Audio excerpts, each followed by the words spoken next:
बिस्मिल्लाहिर्रहमानिर्रहीम। मोहतरम नाज़रीन, अस्सलामु अलैकुम वरहमतुल्लाह। आज की इस मुख्तसर तकरीर का उन्वान है हज़रत मोहम्मद सल्लल्लाहु अलैहि वसल्लम आग़ाश आमिना से दाई हलीमा की गोद तक।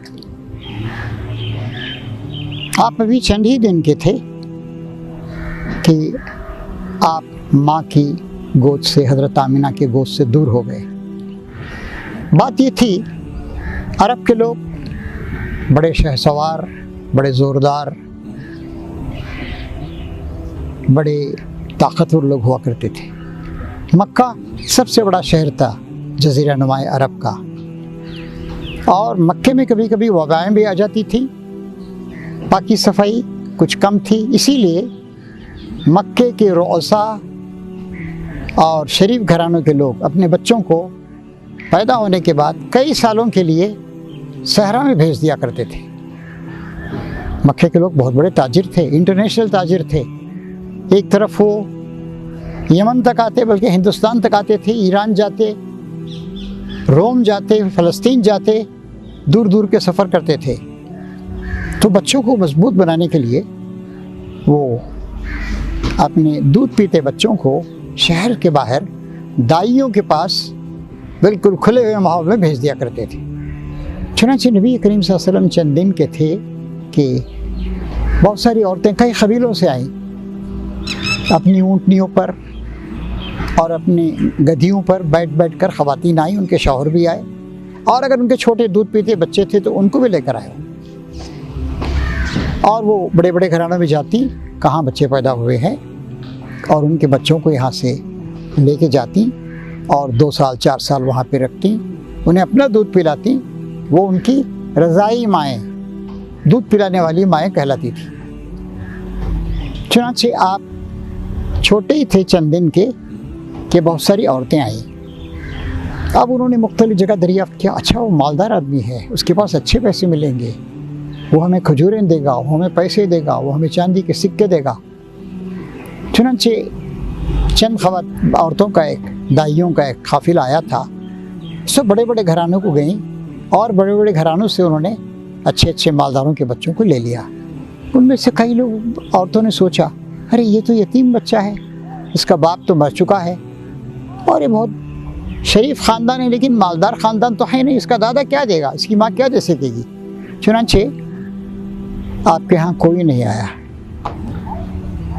हलीमा एक बड़ी शरीफ खातून थी, बड़ी नरम मिजाज खातून थी, वो भी आई हुई थी अपने शौहर के साथ, और अपनी ऊँटनी पर बैठकर, और एक गधी को भी साथ लाई थी जो रुक रुक के चल रहे थे। वो कोई बच्चा जब उन्हें नहीं मिला तो उन्होंने अपने शौहर से कहा कि देखो कोई बच्चा मुझे नहीं मिला।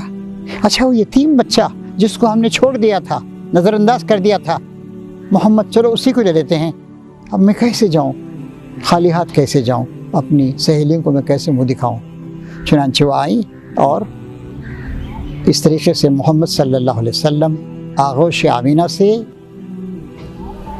हलीमा सादिया उनकी गोद की तरफ मुंतकिल हो गई। लेकिन उसके बाद एक अजीब बात हुई। बचपन से ही हुजूर को अल्लाह ताला ने कुछ ख़ास सलाहियतें दी थी। मुस्कुरा कर अपने उस माँ की तरफ देखा, माँ का चेहरा खुल उठा, दूध माँ हज़रत हलीमा का। और जब उसको लेकर वो आई और दूध पिलाया, तो अपने बच्चे को भी, जो छोटा बच्चा था, दूध नहीं पिला पाती थी, वो दूध बहुत कम होता था, लेकिन अल्लाह ताला ने दूध की नेमत से उनको माला माल कर दिया। फिर उसके बाद जब ये वापस जाने लगे, उस औरतों का काफिला मुख्तलिफ बच्चों को लेकर ऊंचे ऊंचे ख़ानदानों के, तो इनकी ऊँटनी लंबे लंबे डग भरने लगी, इनकी गधी, और उनकी सहेली ने कहा, ये क्या हो गया, ये तो मरियल सी गधी थी, मरियल सी ऊँटनी थी, लेकिन अब सबसे आगे जा रही है, ज़रा रुक रुक, हम भी तेरे साथ चलते हैं। चुनांचे नबी करीम सल्लल्लाहु अलैहि वसल्लम वहाँ पर हज़रत आमिना की गोद में आ गए, और भी बहुत सारी बरकतें हुई वहाँ पर। अल्लाह ताला ने अपनी बरकतों का ज़हूर मादी तौर पर भी बेटे लिए भी दिखाया। बकरी के, एक बकरी थी, वो बिल्कुल सूखी हुई थी, अरब का माहौल बहुत ही सख्त किस्म का माहौल था, गर्मी और जाड़ा बहुत ज़्यादा पड़ता था और वहाँ घास नहीं होती थी। किसी शायर ने कहा है कि वहाँ ना घास उगती है, वहाँ ना फूल खिलते हैं, मगर उस सरज़मीं से आसमां झुक झुक के मिलते हैं। नबी करीम सल्लल्लाहु अलैहि वसल्लम अल्लाह के आखिरी मुक़द्दस तरीन मुअज़्ज़ज़ तरीन नबी के ज़रिए से अल्लाह ताला को वहाँ पर इस्लाम के एक शमा को रोशन करना था, जिसके ज़रिए से सारे आलम में दीन फैल जाए और इंसानियत सुरखरू हो। लेकिन उसका मादी ज़ोहर भी हो रहा था। वो गरीब सा घराना एक मामूली सी झोंपड़ी में रहने वाले, रेगिस्तान में पत्थरों के दरमियान, रेत के अंबारों के दरमियान, वहाँ पर ऐसा हुआ कि उनकी बकरी जो सूखी सूखी सी थी उसका भी थनों में दूध भर गया। इस तरह की बहुत सारी चीज़ें उन लोगों ने देखी।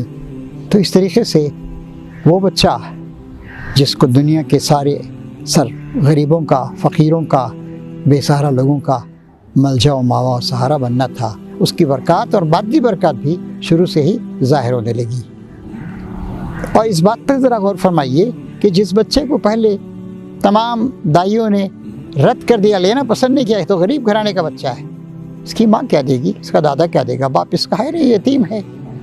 अल्लाह ताला ने आपको ऐसी अज़मत अता फ़रमाई, ऐसी क़ुव्वत अता फ़रमाई, ऐसी दानिशमंदी अता फ़रमाई और नूर नबूवत से आपको इस तरीके से सरफ़राज़ किया कि आप सारी दुनिया के यतीमों, गरीबों, परेशान हाल लोगों, मुसीबत ज़दा लोगों के मलजा व मावा, उनके सरपरस्त बन गए। फिर आपने एक ऐसी उम्मत को अरब के रेगज़ारों में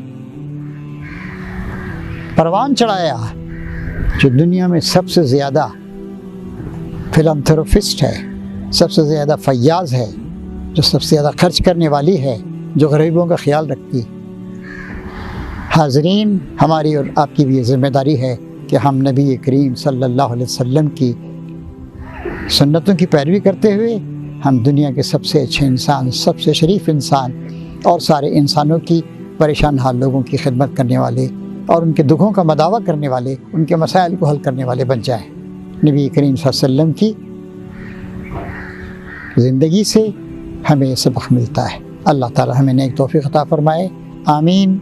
व आख़िरु दावाना अनिल हम्दुलिल्लाहि रब्बिल आलमीन।